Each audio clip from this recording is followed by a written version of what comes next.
நான் எப்படி என் விஷயத்தில் சொன்னேன். தெரியுமில்ல விஜய், அந்த போன படம் அப்படி எடுத்தேன், இப்படி ஆயிடுச்சு. எனக்கு படத்தை பற்றியெல்லாம் எனக்கு பெருசாக இல்லை. விஜய் என்னுடைய அவனை நான் எப்படியாவது கொண்டாடணும், அவரை நான் எப்படியாவது கொண்டாடணும். அதுக்கு இப்படி ஒரு ஐடியா இருக்குது எனக்கு. நான் ஒரு சின்னதாக ஒரு லைன் மைண்டில் வச்சேன். அது உங்களோட விஜய் நடித்தான், உங்களுக்கு தம்பி, அதுவும் விஜயகாந்துடைய தம்பி அப்படின்ற ஒரு கதாபாத்திரத்தில் அவர் நடித்தார்னா, ஏன்னா அப்போ விஜயகாந்த் பீக் பட்டி தொட்டிலாம் உள்ளுக்குள்ளே போயிருக்க அந்த காலகட்டங்கள். இப்போ நான் சொல்லிக்கிட்டே இருக்கிறேன். இப்போ நீங்கள் நடித்து எப்போ எப்போ இப்போ எப்போ எப்போ பிளான் பண்ணுறீங்க அப்படின்னு நான் சொல்லி முடிக்கலை. எப்போ பிளான் பண்ணுறீங்க சார்? அது உங்களை பொறுத்த. உங்களுக்கு நான் என்றைக்காவது நான் டேட் சொல்லியிருக்கிறேன். 18 படத்துலையும் அவர் எனக்கு டேட் சொல்ல மாட்டார், நான் தான் டேட் சொல்லுவேன். அடுத்தது அவருக்கு படம் பண்ணணுன்னா முதல்ல ராவுத்தரை பாருங்கன்னு சொல்லுவார். ராவுத்தர்கிட்ட கதை சொல்லுங்கன்னு சொல்லுவார். எல்லாருக்கும் தெரியும். ராவுத்தருக்கு பிடிச்சா தான் இவர்கிட்ட அனுப்புவார். நான் எந்த படமும் ராவுத்தர்கிட்ட போனது கிடையாது. அவரை அனுப்ப மாட்டார். எப்போ சார் பண்ண போகிறீங்க, டேட் சொல்லுங்கள். அதே மாதிரி அன்னைக்கும் கேட்டார், நீங்கள் எப்போ பிளான் பண்ணுறீங்க? இல்லை இப்போ தான் நான் பிளான் பண்ணிகிட்ருக்கேன், எழுதிக்கிட்டுருக்கேன், இது பண்ணிக்கிட்டுருக்கேன். அடுத்த மாதம் இல்லைன்னா அடுத்த மாதம், அடுத்த மாதமா அதுக்கு அடுத்த மாதமா அவர் கேள்வி. இல்லை அடுத்த மாதம் எப்போ இருந்து? நான் ராவுத்தர்கிட்ட கேட்கணும், அங்கே கேட்கணும், இங்கே கேட்கணும், டைரியை பார்க்கணும், அதெல்லாம் இல்லை. எப்போ பிளான் பண்ணுறீங்க, என்ன டேட்? செப்டம்பர் 1ஆம் தேதியிலேருந்து ஒரு 15 நாள் அப்படின்னு சொன்னேன். வச்சுக்கோங்க சார், வச்சுக்கோங்க சார். என்ன உங்களுக்கு நீங்கள் ராவுத்தரை கேட்கணும், அது இது இல்லை சார், நீங்கள் வச்சுக்கோங்க, அவ்வளவுதான். எனக்கு அதாவது ஒரு மனிதன்கிட்ட மனிதம் இருக்கும், இந்த அளவுக்கு இருக்குமா?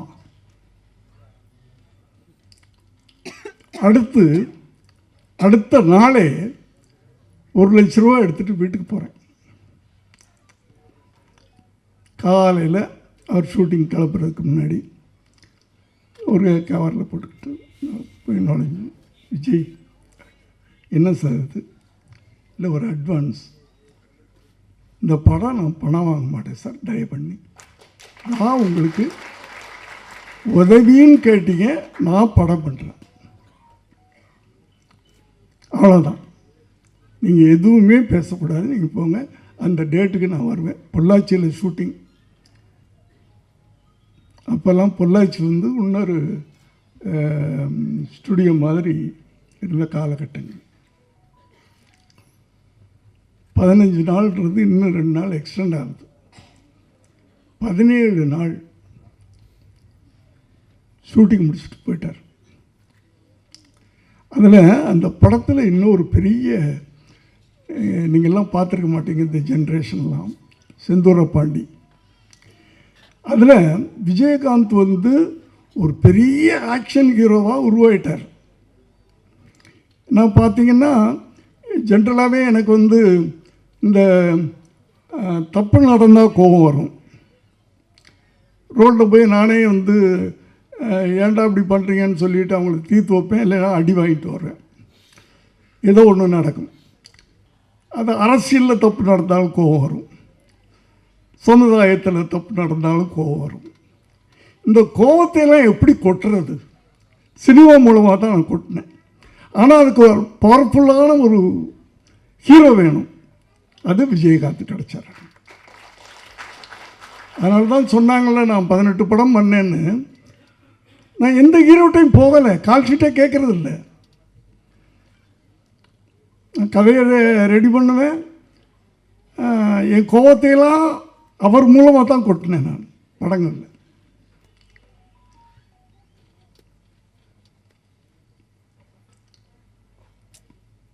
அப்படி நான் இப்படி அந்த செந்தூர பாண்டி படம் முடிஞ்சு டப்பு டப்பு டப்புன்னு வியாபாரம் ஆச்சு. எனக்கு ஒரு பெரிய லாபம் வந்துச்சு.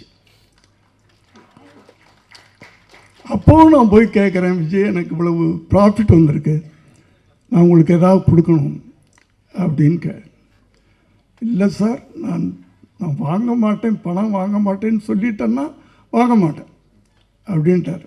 எனக்கு உறுத்தலாக இருந்துச்சு. என்னடா அவரை வச்சு ஒரு படம் பண்ணி இவ்வளவு நம்ம பணம் சம்பாதிச்சிருக்கிறோம், வாங்க மாட்டேன்னு சொல்கிறாரு, என்ன பண்ணலாம் அப்படின்னு யோசனை பண்ணிக்கிட்டு இருக்கும்போது அவர் வீட்டுக்கு பக்கத்து லேண்டு என் லேண்டு. இதை ரொம்ப நாளாக கேட்டுக்கிட்டு இருந்தார். அவர் இல்லை, அவர்கிட்ட இருக்கிறவங்களாம் சார் எங்கள் கொடுத்தா நாங்கள் எக்ஸ்டெண்ட் பண்ணிக்குவோம் சார் அப்படின்னு கேட்டுக்கிட்டு இருந்தாங்க. ஏப்பா விஜய் வீட்டு பக்கத்தில் நான் இருக்கக்கூடாதுப்பா, நான் இங்கே வீடு கட்டலான்னு நினச்சிக்கிட்டு இருக்கேன், கொடுக்க மாட்டேன்னு சொல்லிக்கிட்டு இருக்கேன். ஆனால் இப்போ என்ன பண்ணேன்னா அவர் பணம் வாங்க மாட்டேன்னு சொல்லிட்டாரா, நான் நேராக ரிஜிஸ்டர் ஆஃபீஸ், அப்போல்லாம் விற்கிறவங்க மட்டும் ஒரு ரிஜிஸ்டர் ஆஃபீஸ் போனால் போதும், வாங்குறவங்க போக வேண்டிய தேவையில்லை. அவர் பேரில் ரிஜிஸ்டர் பண்ணி பத்திரத்தை கொண்டு போய் கொடுத்துட்டேன்.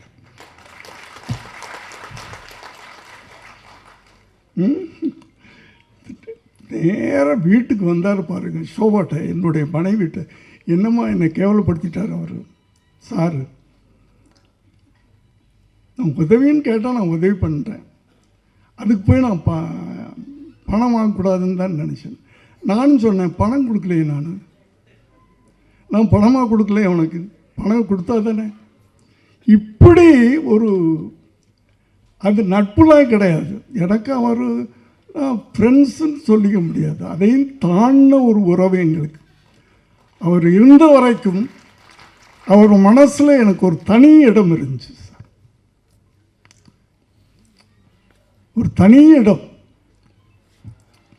அப்படியாப்பட்டவரை நான்லாம் ஷூட்டிங்கில் எப்படி இருப்போம், சொன்னாங்கல்ல யாரோ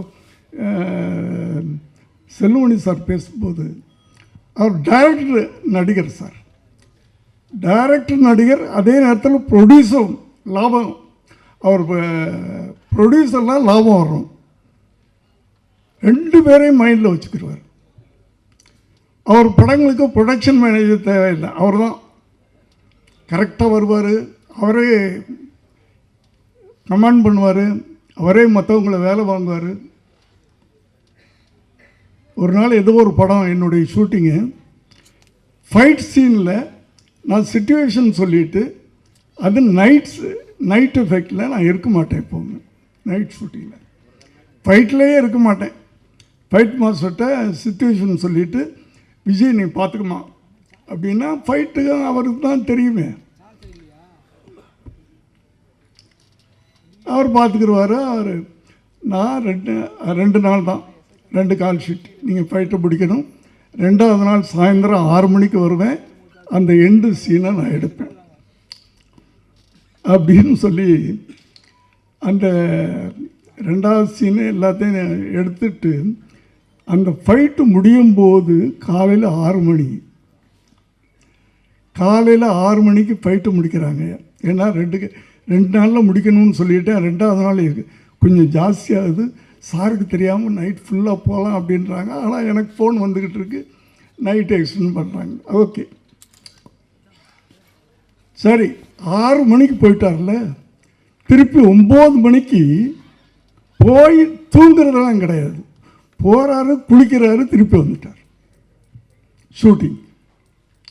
அந்த அளவுக்கு ஒரு அது ஒழுங்கு, டிசிப்ளின், பக்தி, மரியாதை, இதெல்லாம் ஒன்று சேர்ந்த ஒரு மனிதன்.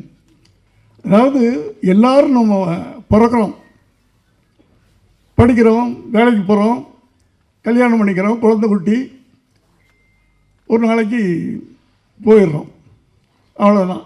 இருந்தாலும் யார் இப்படி ஒருத்தன் இருந்தான்னு கூட தெரியாது.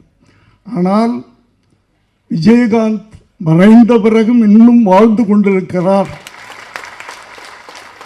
அப்படின்னா அந்த அடையாளத்தை விட்டுட்டு போறவன் தான் மனிதன்.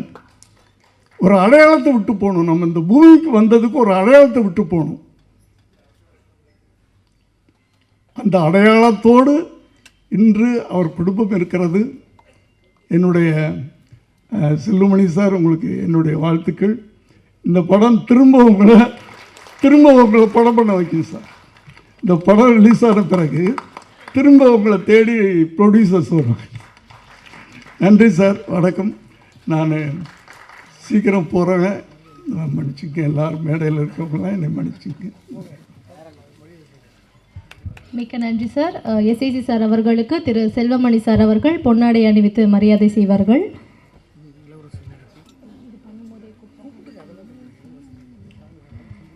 பெப்சி செயலாளர் திரு சுவாமிநாதன் சார் அவர்களை மேடைக்கு வருமாறு அழைக்கிறோம். பெப்சி பொருளாளர் திரு செந்தில்குமார் அவர்களை மேடைக்கு வருமாறு அழைக்கிறோம். நடிகர் திரு இளவரசு அவர்களை மேடைக்கு வருமாறு அன்புடன் அழைக்கிறோம்.